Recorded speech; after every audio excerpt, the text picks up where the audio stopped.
नमस्ते सबको। एक लड़की थी बहुत गरीब घर की। तो लड़की अपने माता पिता को बहुत सेवा पानी करती थी। जब बड़ी हो गई, उसकी शादी हो गई, ससुराल चली गई, तो वहाँ जा कर के अच्छे से सास ससुर की सेवा करती थी, पूजा पाठ करती थी, भगवान को नहलाती धोलाती थी। उसके बाद भोग लगाती थी। मतलब शुरू से ही, बचपन से ही बहुत सेवा करती थी, पूजा पाठ करती थी। उसका बहुत अच्छा आचरण रहा। धीरे धीरे दिन बीतता गया। उसके एक बेटा हुआ, एक बेटी हुई। बेटी की शादी कर दी, अपने ससुराल चली गई। बेटा की शादी की, बहू आई। बहू भी जैसे बुढ़िया संस्कारी थी, वैसे बहू भी उसकी संस्कारी थी।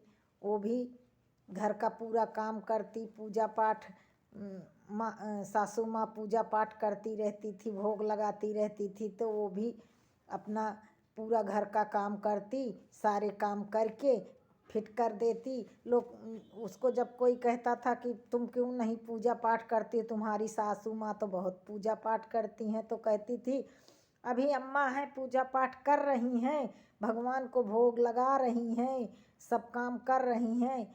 मैं करूं या ना करूं, अम्मा तो करती हैं, जब अम्मा कहेंगी तो मैं कर दिया करूंगी। वो भगवान की बहुत आराधना करती थी। एक दिन धीरे धीरे दिन बीतने लगे, उनका सुख शांति से दिन बीत रहा था। एक दिन बुढ़िया जाने लगी अपने मायके, तो बहू से बोली कि मैं जा रही हूँ बहू, तुम घर का सारा काम कर लेना, तो हमारे भगवान को भी नहला धुला करके भोग वोग लगा देना, खाना पीना खिला देना, और भगवान को अच्छे से सेवा पानी करना। मैं जा रही हूँ मायके, 3-4 दिन के बाद लौट आऊँगी। बहू बोली ठीक है अम्मा, जाओ, तुम चिंता मत करना, आराम से रहना, मैं भोग लगा दिया करूँगी, पूजा पाठ कर दिया करूँगी, आप चिंता मत करना। सासू माँ चली गई। अब बहू जो है हमेशा की तरह सुबह उठी, झाड़ू लगाई, पोछा लगाई, बर्तन करी, खाना बनाई, नहाई धोई, और उसके बाद तसला में पानी भर दी, भर करके रख दी। अब बोली भगवान से जल्दी जल्दी आओ, नहाओ और नहा धो करके बैठो, भोग लगाऊं भगवान, क्योंकि मुझे बहुत सारे काम करने हैं। अम्मा ने कहा है सबको नहलाने के लिए, अब मैं पानी भर दी हूँ। तसला में पानी भर दी, भगवान सब उतर उतर के आए, नहाए धोए, आराम से बैठ गए, पीढ़ा रख दी, बैठ गए, खाना परस परस के खिलाने लगी। भगवान सब खा लिए, तिलक उलक लगाई, सब खाना पीना खाए। भगवान खा पी करके जा कर के फोटो में बैठ गए। ऐसे ही 3-4 दिन बीत गया। रोज बनाती थी, रोज खिलाती थी। अब खूब जम के भगवान नहाते थे, तसला में कूद कूद के, और उसके बाद जा कर के बैठ जाते थे, खाते थे, पीते थे, आराम से बोलती थी अब जाओ बैठो, अब हमें काम करने जाना है। ऐसे ऐसे दिन बीतने लगा। बुढ़िया आई, 1 हफ्ते तक रुकी रही मायके। जब आई तो बोली बहू तुमने भगवान को भोग लगाया कि नहीं लगाया, उनको नहलाई धुलाई कि नहीं नहलाई धुलाई। फूल अक्षत ले लेती, थोड़ा सा पानी वानी छिड़क के नहला देती, उसके बाद जो है गंगा जल छिड़क करके, उसके बाद जो है उनको खिला पिला देती, भोग लगा देती। ऐसा कर रही थी कि नहीं?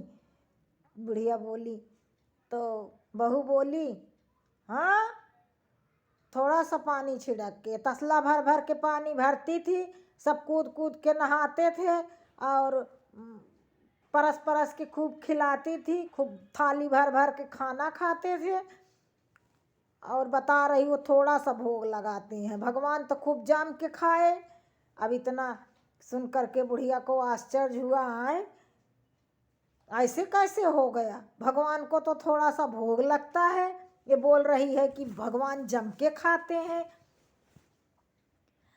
अब बुढ़िया बहुत आश्चर्य पड़ गई, बोली ऐसा कहाँ हुआ है भगवान आए खाना खाने के लिए, भोग थोड़ा सा लगाना था। बोली हाँ भोग लगाते हैं, खाते हैं थाली भर भर की। अब भाई बुढ़िया बैठी रही चुपचाप अंदर, कमरे से झांक करके देखने लगी। भगवान से बोली तसलम पानी भर दी सारा काम करके बहू। अब भगवान से बोली उतर उतर के आओ, जल्दी जल्दी नहाओ। भगवान उतर के आए, खूब चमक चमक डूब डूब के नहाए। नहा करके बैठ गए। तिलक लगाई, तिलक लगा के उनको खाना परसी, परस परस के देने लगी। भगवान खाने लगे। जब भगवान खाने लगे तो बुढ़िया आई पैर पे गिर गई। बोली भगवान ता जिंदगी हमने आपकी इतनी सेवा किया, आप हमें कभी दर्शन नहीं दिए। ये बुला देती है, आप नहा लेते हो, खा लेते हो, चले जाते हो। भगवान बोले तुम मुझे जिस हिसाब से भोग लगाती थी हम उसी हिसाब से खाते थे। ये कर्म क्षेत्र में थी, इसको लगता था कि आओ जल्दी खाओ, हम काम करने जा रहे हैं। ये आपके कहने पर करती थी, ये आपकी बात मानती थी, आप मुझे श्रद्धा से भोग लगाती थी। ये विश्वास और श्रद्धा इसके अंदर था कि भगवान खाएंगे और आएंगे जल्दी से। अम्मा खिलाती थी तो ये भी खिला रही है, तो मुझे आने पड़ा, खाना पड़ा। इतना कह कर के भगवान जो है अंतर्ध्यान हो गए। बुढ़िया वहीं रोने लगी। बोली भगवान इस बहू के कारण हमें दर्शन मिल गया। आप हमारे कर्मों का मुझे इतना अच्छा फल दिए कि मुझे इतनी अच्छी बहू दिए। बुढ़िया कह कर के वहीं रोने लगी। भगवान आशीर्वाद दिए और चले गए। बुढ़िया सास बहू अच्छे से रहने लगी। उनका अच्छे से दिन बीतने लगा, खुशी खुशी सब लोग रहने लगे। बोलो जय माता।